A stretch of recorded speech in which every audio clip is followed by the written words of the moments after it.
Hello friends, ఎలా ఉన్నారు? ఎలా చదువుతున్నారు? అందరూ కాంపిటేటివ్ ఎగ్జామ్కి ఎలా ప్రిపేర్ అవుతున్నారు? గ్రూప్ 2 కానీ, గ్రూప్ 3 కానీ, గ్రూప్ 1 కానీ ఏదైనా మనం మెయిన్గా కరెంట్ అఫైర్స్ గురించి డిస్కషన్ చేస్తున్నాం మన పేజ్లో. ప్లీజ్ అందరూ కొంచెం ఎంకరేజ్ చేయండి. మీ ఎంకరేజ్మెంట్ వల్ల చాలా యూజ్ ఉంది. మెయిన్గా మనకు చదవాలి అన్న ఇంట్రెస్ట్ వస్తుంది. డైలీ మనం టాపిక్స్ కరెంట్ అఫైర్స్కి సంబంధించి డిస్కషన్ చేసుకోవచ్చు. కాబట్టి మీ ఎంకరేజ్మెంట్ కావాలి ప్లీజ్. జనవరి 7కి సంబంధించిన కరెంట్ అఫైర్స్ చూద్దాం. రాష్ట్రంలో మహిళా ఓటర్లే అధికం.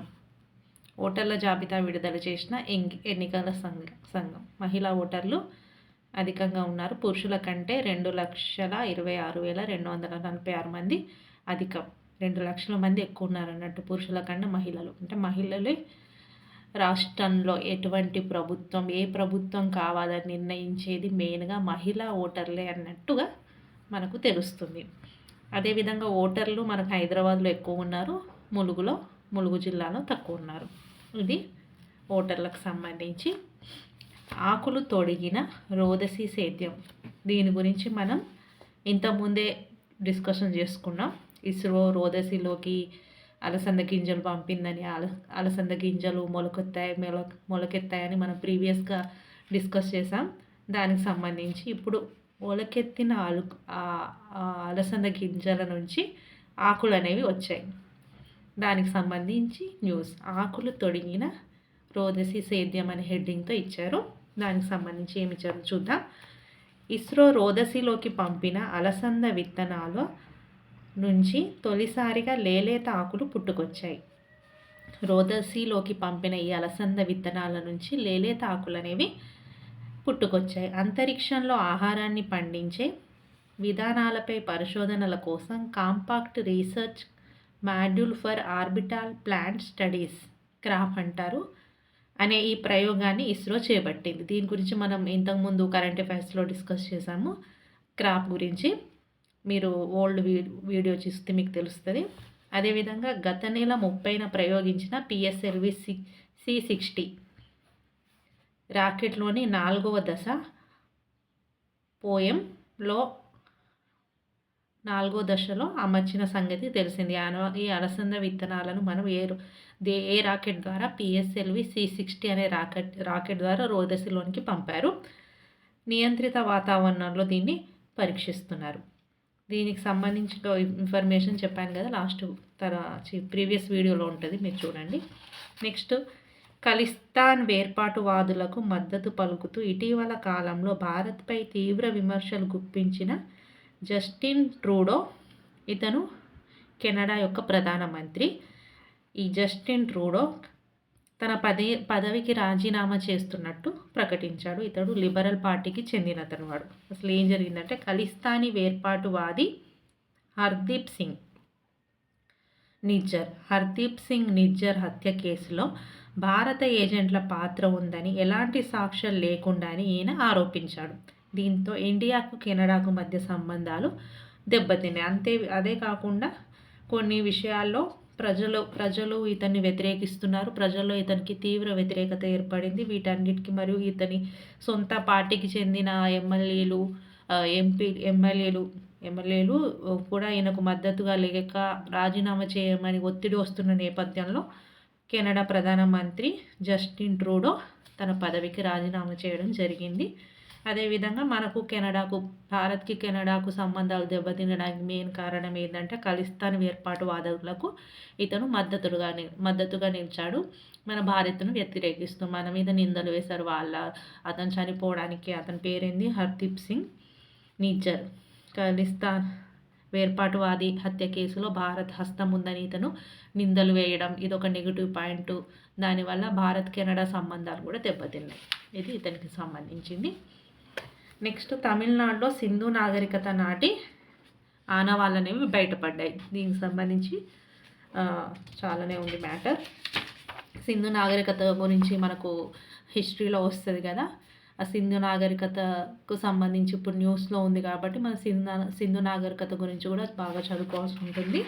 ఆ సింధు నాగరికతకు సంబంధించిన ఆనవాళ్ళు తమిళనాడులో బయటపడ్డాయి. అదేందో చూద్దాం.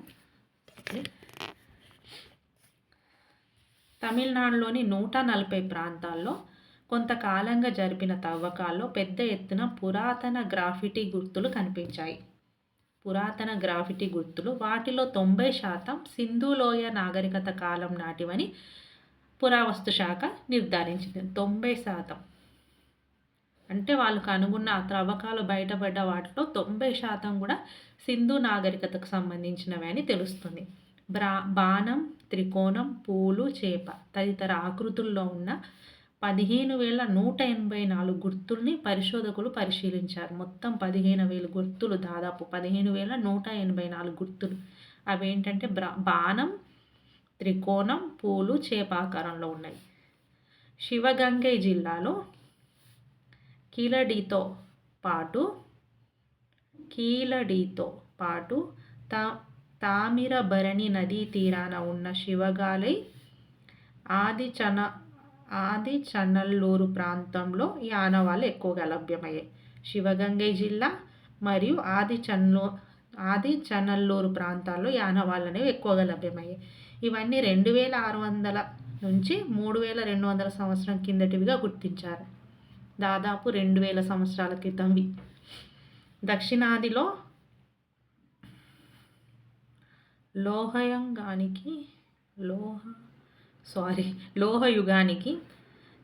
ఇక్కడ మీరు క్షమించాలి నేను డైరెక్ట్ పేపర్ చూసి చదవట్లేదు, ఎందుకంటే ఇక చెప్తాను. మేము ఉండేది బెంగళూరులో కాబట్టి ఇక్కడ మనకు ఈనాడు పేపర్ ఉండదు, సాక్షి, ఆంధ్రజ్యోతి దొరుకుతున్నాయి, కానీ దానిలో మనకు ఎక్కువ ఆంధ్రకు సంబంధించిన న్యూసే ఉంటుంది.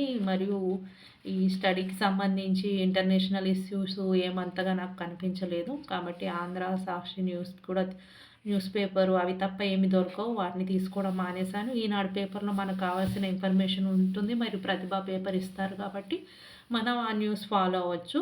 నేను ఇది మనకు నెట్లో వస్తుంది కదా, ఇంటర్నెట్లో సెర్చ్ చేసి నేను నోట్స్ రాసుకొని చెప్తున్నాను. అందుకే అప్పుడప్పుడు కొన్ని చిన్న మిస్టేక్స్ వస్తున్నాయి, ప్లీజ్ అర్థం చేసుకోండి.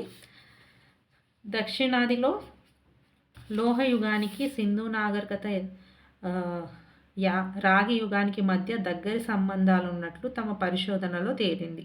దక్షిణాదిలో లోహయుగానికి మరియు సింధు నాగరికత రాగి యుగానికి మధ్య దగ్గరి సంబంధాలు ఉన్నట్లు వాళ్ళ పరిశోధనలో తేలింది. సింధు నాగరికత కాలం నాటి గుర్తులు, లిపిని తమిళనాడులో బయటపడిన నేపథ్యంలో అక్కడ సీఎం స్టాలిన్ పరిశోధకులకు భారీ నజరాన ప్రకటించారు.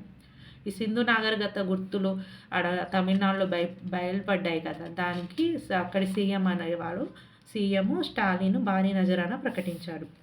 ఆ కాలపు లిపి ఆధారంగా వారి రాత విధానాన్ని రూపొందించే పరిశోధకులకు మరియు సంస్థలకు $1 మిలియన్ సుమారు 8 కోట్ల బహుమతినిస్తానని ప్రకటించిండు. వాళ్ళ లిపిని కానీ వాళ్ళ రాత విధానాన్ని కానీ ఎవరైనా పరిశోధకులు దాన్ని ఛేదిస్తే వాళ్లకు సుమారు 8 కోట్లు మిలియన్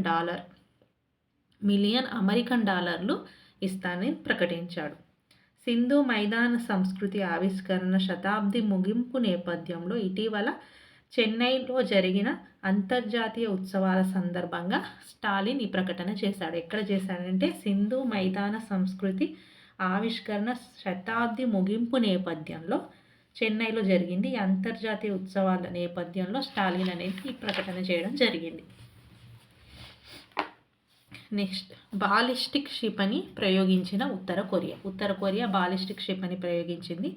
ఉత్తర కొరియా తన ఆయుధాల పరీక్షలను 2025లోనూ కొనసాగిస్తోందని, సోమవారం తూర్పు సముద్రంలోకి బాలిస్టిక్ క్షిపణి ప్రయోగించిందని దక్షిణ కొరియా ఆందోళన వ్యక్తం చేసింది. ఉత్తర కొరియా అనేది బాలిస్టిక్ క్షిపణి ప్రయోగించడంతో దక్షిణ కొరియా అనేది ఆందోళన వ్యక్తం చేసింది. ప్యాంగ్యాంగ్ సమీపం నుంచి ప్రయోగించిన క్షిపణి 1,100 కిలోమీటర్లు ప్రయాణించి కొరియా ద్వీపకల్పం, జపాన్ మధ్య సముద్రంలో పడినట్టు తెలిపింది. కొరియా ద్వీపకల్పం మరియు జపాన్ మధ్య ఉన్న సముద్రంలో ఈ క్షిపణి అనేది అక్కడ పడిపోయింది. నెక్స్ట్, టిబెట్లోని బ్రహ్మపుత్ర నదిపై ప్రపంచంలోని అతిపెద్ద డ్యామ్ను నిర్మిస్తామని చైనా ఎప్పటి నుంచో అంటుంది, దాన్ని ఇప్పుడు పునరుద్ఘాటించింది. ఆ డ్యామ్ చైనా ఒక అతిపెద్ద డ్యామ్ నిర్మిస్తుందని ఈ మధ్య వార్తల్లో వచ్చింది కదా! దానికి సంబంధించి బ్రహ్మపుత్ర నదిపై ప్రపంచంలో అతిపెద్ద డ్యామ్‌ను నిర్మిస్తాం. ఖచ్చితంగా తీరుతామని చైనా భీష్మించుకొని కూర్చుంది. కానీ మన భారత్ ఆ డ్యామ్‌ను వ్యతిరేకిస్తుంది. ఎందుకంటే చూద్దాం. ఈ ప్రాజెక్ట్ నిర్మాణ విషయంలో వివిధ శాస్త్రీయ ధృవీకరణలు జరిగాయని, ఇది ఇండియా, బంగ్లాదేశ్‌లోని బ్రహ్మపుత్ర నదీ తీర ప్రాంతాల్లో ఎటువంటి ప్రతికూల ప్రభావం చూపదని చైనా చెప్తుంది.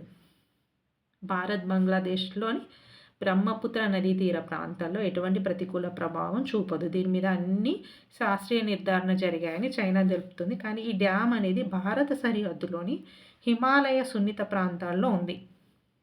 మన భారత సరిహద్దుకి దగ్గరలో వీళ్ళు నిర్మిస్తున్నారు. అది భారత సరిహద్దుల్లోని హిమాలయాల్లో ఉన్న సున్నిత ప్రాంతం ఉంటది.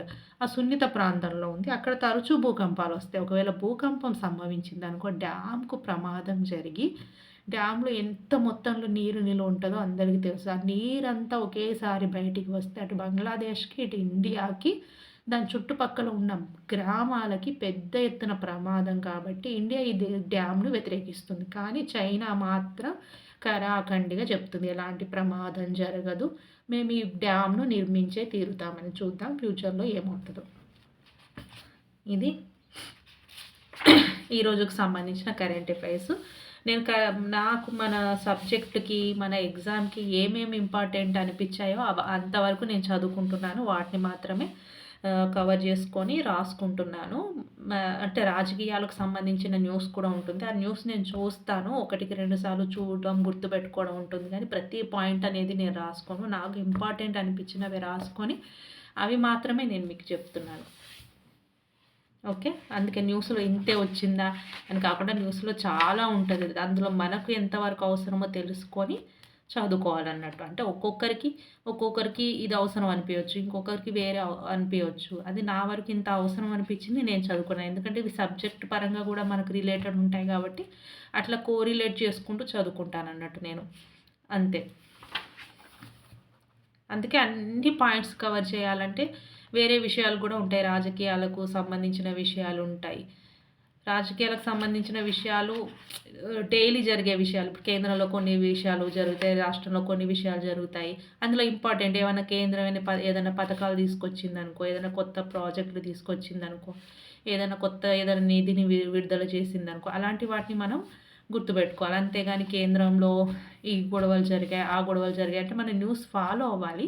కానీ ప్రతీదీ నోట్ చేసుకోవాల్సిన అవసరం లేదు. మనకి ఏది ఇంపార్టెంట్ అనిపిస్తుందో అది నోట్ చేసుకొని ఉంచుకుంటే చాలు. న్యూస్ ఫాలో అవుతూ మనకు రాష్ట్రంలో కానీ, కేంద్రంలో ఏమేమి జరుగుతున్నాయి అనేది మనకు ఒక ఐడియా ఉంటే సరిపోతుంది. అట్లా నోట్స్ ప్రిపేర్ చేసుకోండి. మళ్ళీ తర్వాత మనం ఈవినింగ్ సెక్షన్‌లో కరెంట్ అఫైర్స్ రౌండప్ కూడా చూస్తున్నాం కదా! లాస్ట్ ఇయర్‌ది 2024ది. నిన్న అక్టోబర్ చెప్పుకున్నాం. ఈరోజు నవంబర్. రేపు డిసెంబర్ చెప్తే రేపటితో అయిపోతుంది. మళ్ళీ మనం కంటిన్యూగా ఈ జనవరి నెలకు సంబంధించి కంటిన్యూగా కరెంట్ అఫైర్స్ అనేవి చూసుకోవచ్చు అన్నట్టు. ఓకేనా? Thank you. చదవండి బాగా ఇప్పటి నుంచే ప్రిపరేషన్ స్టార్ట్ చేస్తే మనకు గ్రూప్ 2 అక్టోబర్లో ఉంటుందని